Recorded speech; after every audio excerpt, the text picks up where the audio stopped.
오늘 읽은 에베소의 말씀은 로마의 감옥에 갇힌 사도 바울이 그의 말기에 에베소 교회에게 보낸 서신입니다. 에베소는 지금의 터키 동쪽에 위치한 도시이고 예루살렘 입장에서 보면 이방 나라가 바로 에베소였습니다. 에베소의 사도 바울은 2차 전도여행 때 한 번 방문한 적이 있었고 3차 전도여행 때 2년 동안 그곳에서 살면서 열정적으로 복음을 전했던 곳이었습니다. 에베소 교회에 편지를 보내면서 구원에 대해서, 교회에 대해서 편지의 글을 계속 쓰다가 2장 19절에 이르러서 그러므로라고 하면서 결론의 말씀을 정리합니다. 그러므로 이제부터 너희는 외인도 아니요 나그네도 아니라는 것입니다. 그리스도 예수 안에 있는 너희는 외인도 아니고 나그네도 아니다. 에베소 지역에 살고 있는 사람은 모두가 이방인이었습니다.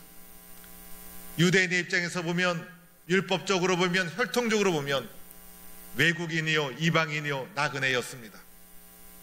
그러나 예수 그리스도를 영접한 이제 너희들은 영적으로 이방인도 아니고 나그네도 아니다, 이렇게 선언하고 있는 것입니다. 외인은 외국 사람, 나그네는 목적 없이 방황하는 사람. 그러나 예수 그리스도 안에서 너희가 이제는 외인도 아니고 나그네도 아니다, 오직 성도들과 동일한 시민이요 하나님의 권속이라, 이렇게 선언하고 있는 것입니다. 예수 믿는 사람을 성도라고 하지 않습니까? 에베소에 있어서 이방인이지만은 예수를 믿는 사람들, 예루살렘에서 예수 믿는 사람과 동일한 시민이다, 하나님 나라의 동일한 시민의 권리를 가지게 되었다, 자격을 갖춘 동일한 시민이다 라고 말하면서 심지어는 하나님의 권속이다, 이렇게 말합니다. 여기서 말하는 권속은 가족이라는 의미가 있는 것입니다. 예수 그리스도 안에 있는 자들, 그리스도 예수를 믿는 자는 그 사람이 누구이든지 간에, 어떤 사람이든지 간에 그리스도 예수 안에서 우리 모두는 영적인 한 가족이다, 이렇게 말씀하고 있는 것입니다.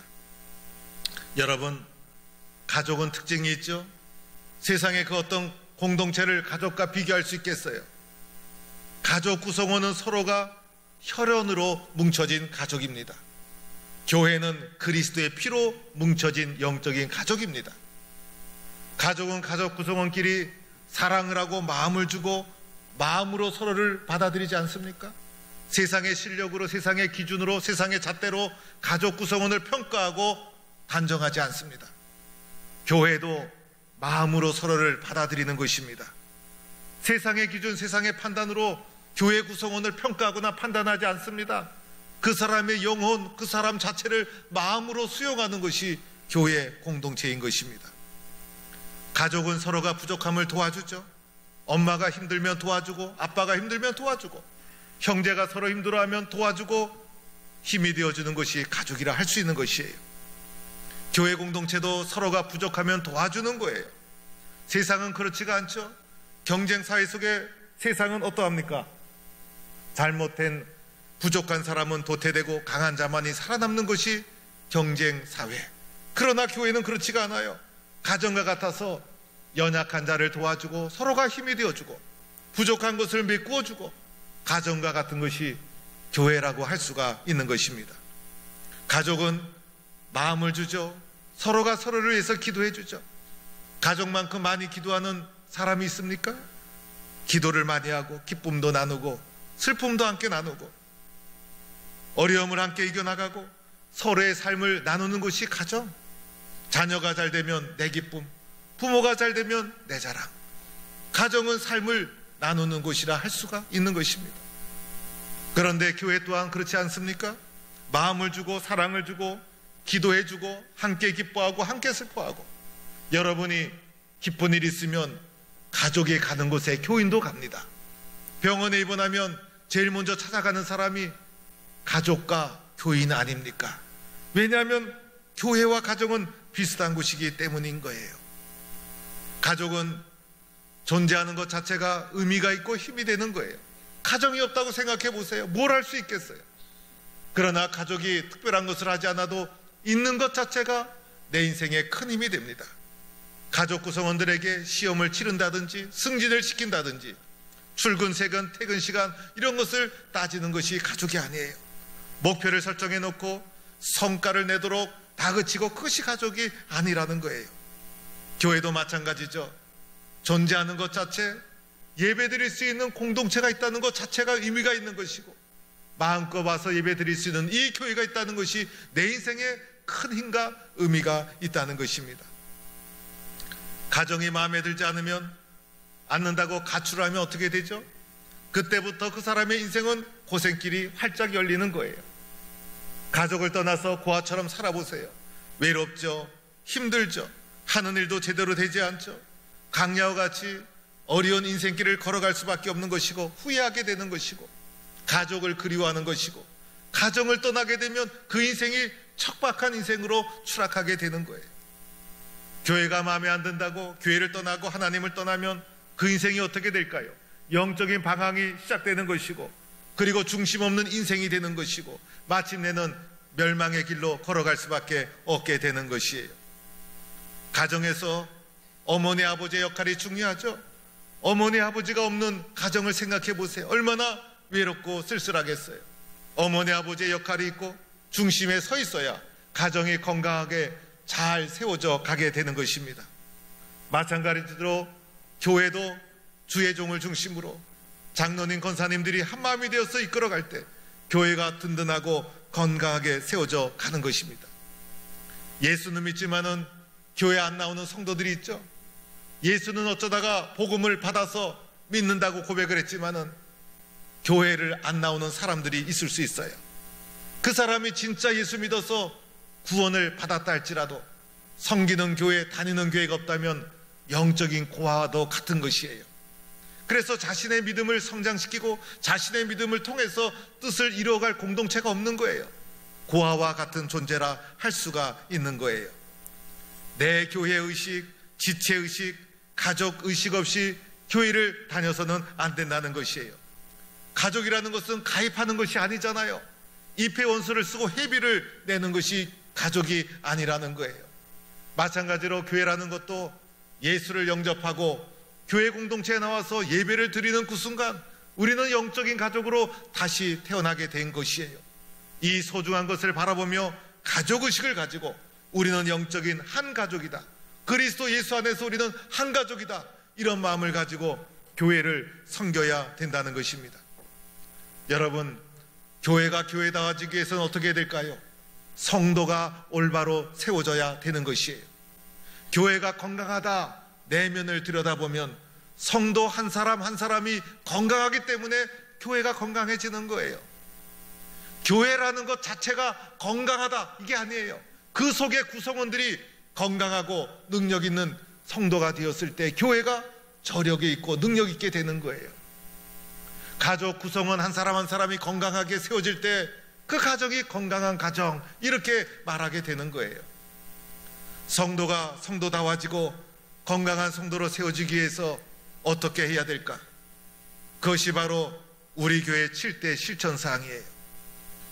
성도의 기본이 되고 교회의 기초가 되는 7대 실천사항, 우리 교회 앞에 맨 앞에 걸려놓고 주보에 항상 실어서 성도들이 눈으로 볼 수 있도록 만들어준 7대 실천사항, 성도들의 가장 기초가 되는 영적인 삶을 세워주는 원리가 7대 실천사항 속에 담겨 있는 것이에요.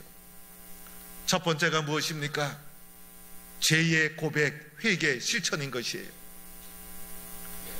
그리스도 예수를 믿는 자는 먼저 회개가 있고 회개의 과정을 통해서 예수 그리스도를 영접한 자가 그리스도인. 그래서 그리스도인 중에는 끊임없이 회개의 고백이 있어야 되는 것이에요. 자신의 입으로 죄를 고백하고 회개하는 것을 통해서 영적인 가족이 되는 거예요. 다른 사람에게 내 죄를 드러낼 필요는 없어요. 그리스도 예수 앞에서 나의 죄와 허물을 끊임없이 고백하는 사람, 자신의 부족함을 인정하고 애통하는 마음으로 회개의 심령이 마르지 아니하는 사람, 그 사람이 바로 그리스도인이라는 것입니다. 나는 회개할 것이 없어, 나처럼 착한 사람이 어디가 있어, 나처럼 올바른 사람이 어디 있어, 나처럼 정확한 사람이 어디 있어, 이런 사람 회개의 심령이 마를 수가 있어요. 그 사람 때문에 다른 사람이 고통받게 되어 있어요. 아무리 잘했어도 더 잘할 수 있었는데, 아무리 많이 사랑했어도 더 사랑하지 못해서 미안하고, 더 잘해주지 못해서 미안하고, 그래서 그리스도 예수 앞에 서면 늘 미안하고 감사하고 고맙고 부족하고 회개의 심령이 마르지 아니한 사람, 그것이 바로 그리스도인이라는 것입니다. 그리스도인의 저력은 회개에 있는 거예요. 자기를 성찰할 수 있는 능력이 있다는 거예요. 세상 사람들은 그것이 없어요. 자기가 기준이에요. 그러나 그리스도 예수 안에 있는 자들은 자신을 성찰할 수 있는 존재, 그래서 그리스도인이 위대한 것이에요. 자신을 성찰하면서 회개의 기도가 마르지 아니하는 사람, 예배당에 와서 주님 앞에 무릎을 꿇고 기도할 때마다 마음 심령 속에서 회개의 기도가 먼저 터지고, 고맙고 감사한 것이 터지고, 내가 사는 것이 내 힘이 아니요 주님의 은혜임을 고백하고, 나의 부족함을 인정하고, 더 사랑하고 더 믿음으로 살아갈 것을 다짐하는 회개의 문턱을 넘어가야 그 사람이 훌륭한 그리스도인이 될 수가 있다는 거예요. 그런데 우리가 주님 앞에 회개할 때 놀라운 일이 일어나죠. 주님께서 우리의 죄를 다 용서해 주시고 우리를 모든 불의에서 깨끗게 해 주신다는 것입니다. 두 번째로는 말씀의 경청이죠. 모든 성도가 가져야 될 삶의 기초예요. 말씀이 우리 성도들의 삶에 많이 쌓여지고 말씀이 가슴속에 가득가득 넘쳐야 되는 거예요. 내 생각대로 사는 것이 아니죠. 주님 내 뜻대로 해주세요, 주님 내 생각대로 해주세요, 주님 내 계획을 도와주세요, 그것이 아니에요. 주님의 뜻이 무엇입니까? 주의 말씀에 순종하게 해주세요. 말씀에 대한 믿음으로 살아가는 것이 그리스도인이라는 것이에요. 그래서 모든 성도는 말씀을 잘 경청해야 돼요. 루터의 종교개혁의 핵심, 오직 말씀, 오직 말씀. 그래서 우리의 심령 속에 말씀만이 살아 역사해야 된다는 것입니다. 잘 흡수하는 사람이 위대한 사람이에요. 경청하는 사람이 그릇이 큰 사람이에요. 고집이 세고 배타적이고 완고한 사람은 큰 역할을 할 수가 없는 거예요. 그런 사람이 큰 역할을 하려고 하면 교회가 망가지고 세상이 망가지게 돼 있어요. 잘 흡수하는 사람, 경청하는 사람, 주님 나에게 무엇을 말씀하고 계십니까? 주님 저에게 무엇을 요구하십니까? 제가 순종해야 될 것이 무엇입니까? 내가 믿음으로 붙잡아야 될 것이 무엇입니까? 들으려고, 공감하려고, 흡수하려고, 배우려고, 이런 마음으로 주의 말씀을 경청해야 된다는 것입니다. 말씀이 내 속에 많이 쌓여야 되는 거예요. 말씀이 없으면 허전한 그리스도인이 되는 거예요. 어떤 사람은 작은 시련이 와도 발발 떨어요. 어떤 사람은 태산 같은 시련이 밀려와도 아무렇지도 않아요. 시련의 크기가 문제가 아니에요.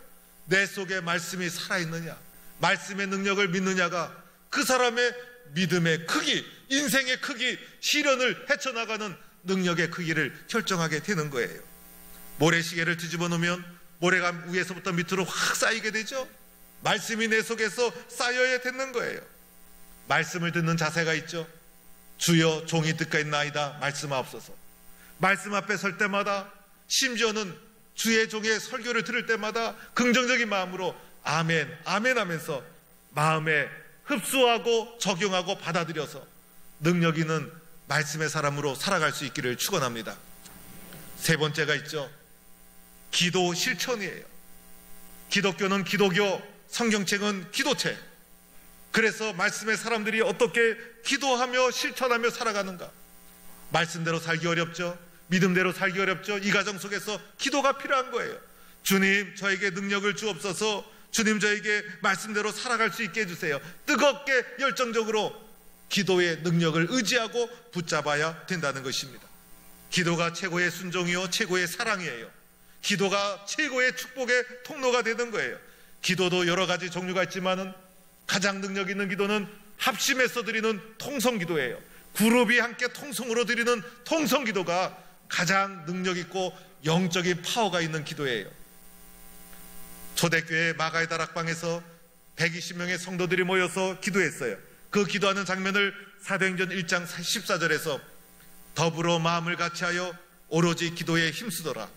더불어 마음을 같이하여 120명의 성도가 합심해서 공동체적으로 마음을 합쳤다는 거예요. 오로지 기도에 힘쓰더라. 이들이 기도에 전심전력해서 힘썼어요. 힘써서 기도하는 것이 입을 열지 않고 어떻게 기도하겠어요? 초대교회 성도들이 힘써서 기도하는데 입을 열지 않고 끙끙거리면서 기도했을까요? 땀만 흘리면서 기도했을까요? 그렇지가 않아요. 합심해서 입을 열어서 통성으로, 그룹으로 뜨겁게 소리를 내서 기도할 때 성령 임재의 놀라운 사건이 일어나게 된 것이고, 거기에 교회 공동체가 세워지게 된 것입니다. 기도할 때 역사가 일어나고, 기도할 때 사건이 일어나고, 기도할 때 문제가 해결되고, 기도할 때 길이 열리는 놀라운 축복이 있을 줄로 믿습니다. 베드로가 실패한 이유 어디에 있었죠? 기도에 잠자고 있었기 때문에. 예수님의 베드로에게 기도의 기준을 제시해 주셨죠. 1시간도 깨어 있을 수 없더냐? 1시간 기도하는 사람은 믿음의 용사예요. 1시간 기도하는 사람은 두려울 것이 없어요. 하루 1시간 기도하는 용사들이 교회 속에 많이 생겨나야 됩니다. 회개와 말씀과 기도, 성도의 기초 아닙니까? 기본 아닙니까? 성도가 이렇게 영적으로 기본이 잘 다져지고 이런 성도가 곳곳에 세워질 때 그 교회가 철학 있는 교회예요. 넷째는 교회 섬김 어떻게 할까? 교회 섬김은 충성해야 합니다. 이것이 성경의 가르침이에요.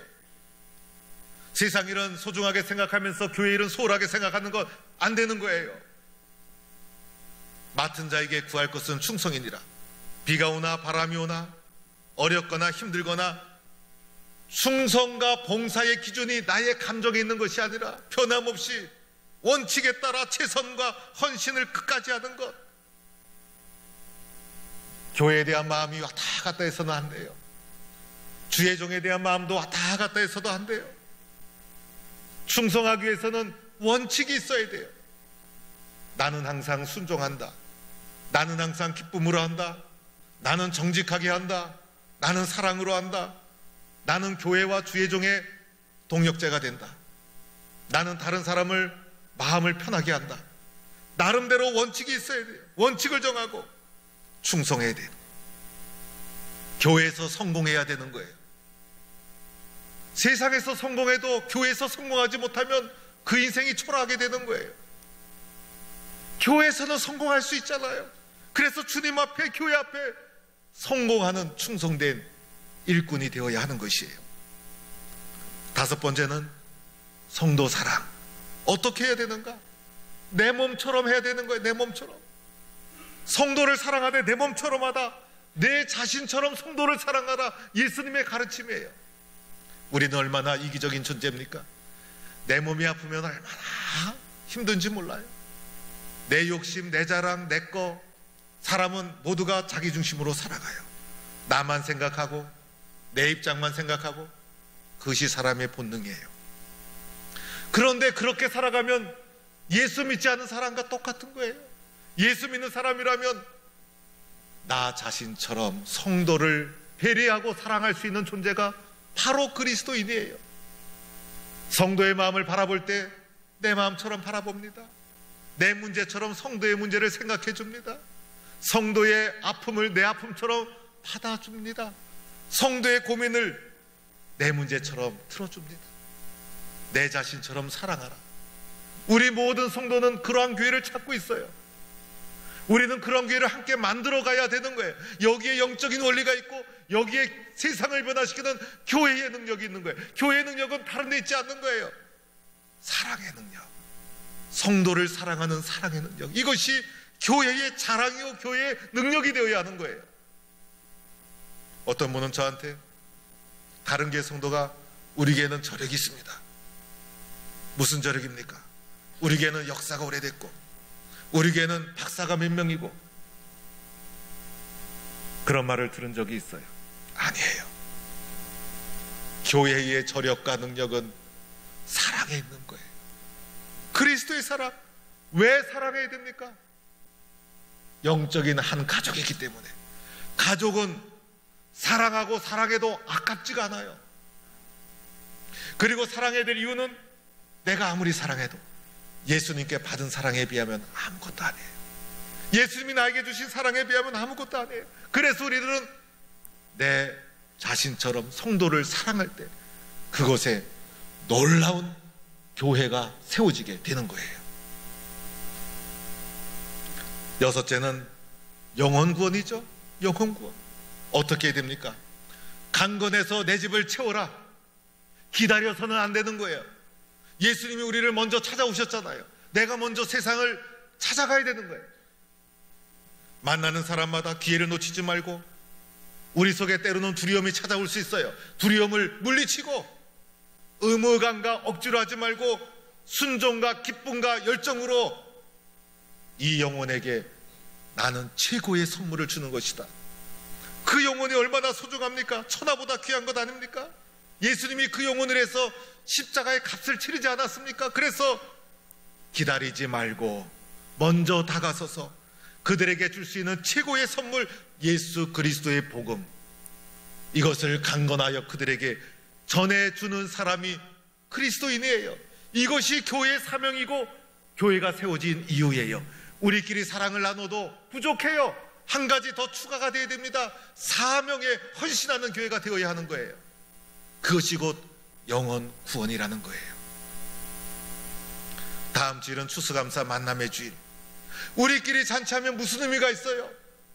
우리 가족, 실족한 영혼들, 내가 꼭 복음을 전해야 될 가까운 사람들, 강건해서 내 집을 채우는 열정과 열심으로 함께 기쁨을 나눌 때 우리 주님은 얼마나 기뻐하실까?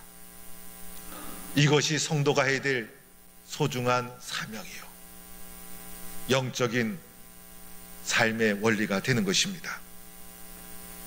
마지막 7번째가 있죠. 헌금생활 10의 1조입니다. 하나님이 나에게 주신 것 중에 10분의 1을 구별하여 주님의 것으로 봉헌하는 것. 이 12조를 드릴 때마다 우리의 마음속에 고백되어지는 은혜가 있어요. 하나님, 나는 하나님의 은혜로 살아가고 있습니다. 10분의 9도 주님이 저에게 주신 겁니다. 내가 누리는 이 모든 것은 하나님의 사랑입니다. 하나님의 은혜를 끊임없이 기억하고 상기하도록 만들어 준다는 것입니다. 물질보다 더 귀한 것이 있습니다. 그것은 바로 하나님의 은혜입니다를 10의 1조를 드릴 때마다 주님 앞에 고백하는 거예요. 그 11조가 나에게 복이 되어 돌아옵니다. 물질 때문에 은혜가 막히고 신앙이 막혀서는 안 되는 거예요. 10의 1조를 드림으로 말미암아 축복의 통로가 열리고 은혜의 통로가 열리고 하나님께 더 가까이 나아갈 수 있고, 이런 축복을 누리는 성도가 될 수 있기를 축원합니다. 어느 성도는 저에게 찾아와서 자녀를 데리고 와요. 목사님, 저희 딸이 직장에 취업을 해서 첫 월급을 탔어요. 첫 월급은 주님께 다 바칩니다. 자녀를 직접 데리고 와서 보여주는 교육에 보여주는 교육. 우리의 신앙이 자녀들에게 그대로 이어져야 되지 않겠어요? 내가 어떻게 예수님 사랑하는지, 어떻게 예수를 믿었는지, 어떻게 믿음으로 일생을 살아왔는지 100마디 말보다 보여주는 한 가지의 행동이 길이 남는 신앙의 교육이 됩니다. 제가 축복하며 기도를 해줍니다. 바치고도 감사하고, 바치고도 하나님의 은혜를 고백하고. 우리의 자녀들은 본대로 믿게 되어 있어요. 본대로 기억하게 되어 있어요. 우리 부모님은 주님 앞에 철저하셨어. 원칙대로 사셨어. 주일을 성수하셨어. 교회 충성하셨어. 전도 열심히 하셨어. 주의 것을 정확히 구별하셨어. 본대로 자녀들이 믿고, 내가 오늘 주님 앞에 헌신하는 이 아름다운 헌신은 자녀들에게 길이 축복의 통로가 되는 것입니다. 다음 주일 추수감사주일, 한 해의 감사를 결산하는 소중한 주일. 올 한 해를 살아온 것도 하나님의 은혜인데 나는 어떻게 주님 앞에 감사를 드릴까? 많이 뿌린 자는 많이 거두고 기쁨으로 드린 자는 더 큰 복을 누리고, 어떻게 하면 최고의 감사를 주님 앞에 표현할 수 있을까? 감사에도 인색하지 말고 최선을 다하는 성도가 되어야 합니다. 사랑하는 성도 여러분, 종교개혁의 정신은 본질로 돌아가자. 기본으로 돌아가자. 성경의 진리로 돌아가자. 마르틴 루터가 종교개혁을 진행하면서 종교개혁에 대한 1단계, 2단계 마스터 플랜을 가지고 사람을 만들고 훈련시켜서 종교개혁을 한 것이 아니었어요. 성경 말씀, 진리 생활, 본질에 충실하고자 하는 그의 신앙 고백적 행동이 엄청난 사건을 가져오게 된 것입니다. 오늘 우리가 주님 앞에 신앙의 기초, 회개의 눈물이 마르지 않고 말씀을 붙잡고 주님 앞에 열정적으로 기도하고 교회에 선한 마음으로 충성하고 영혼을 내 몸처럼 사랑하고 영혼 구원을 해서 강건하여 내 집을 채우는 헌신을 하고 감사와 10의 1조에 인색하지 않고 이런 성도로 살아갈 때 주님 앞에 영적인 능력이 높아가서 예수님에 대한 열정과 의신이 높아가서 주님 앞에 존귀하게 쓰임받고 축복의 통로가 되고 우리 교회도 하나님 앞에 더 크게 쓰임받는 교회가 될 줄로 믿습니다. 우리는 한 가족입니다. 하나님 안에서 성령 안에서 연결된 한 가족입니다. 서로가 격려하며 힘을 내어서 진리와 본질에 충실한 영적인 신앙인이 되어서 더 헌신하고 충성해서 능력 있는 성도, 능력 있는 교회를 함께 만들어가는 성도가 되기를 주의 이름으로 축원합니다.